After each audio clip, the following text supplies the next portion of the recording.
Not Biden's number, huh? No. I saw that 7. Yes.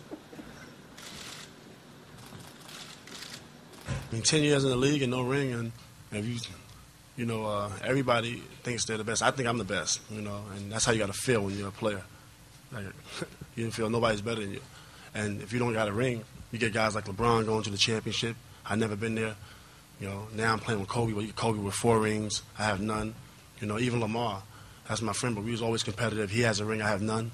I got to have one. I need one bad. I need one. It's not a given that just because you add me to a team, and we're just going to be, the number 1 team, we got to put that work in. And that's something that, I'm not afraid to do. That's something that, I know the guys are not afraid to do. Like I said, I wanted to be a teammate of his and be a part of the Lakers for a long time. And then you throw Phil Jackson in the mix. Who would pass on the opportunity,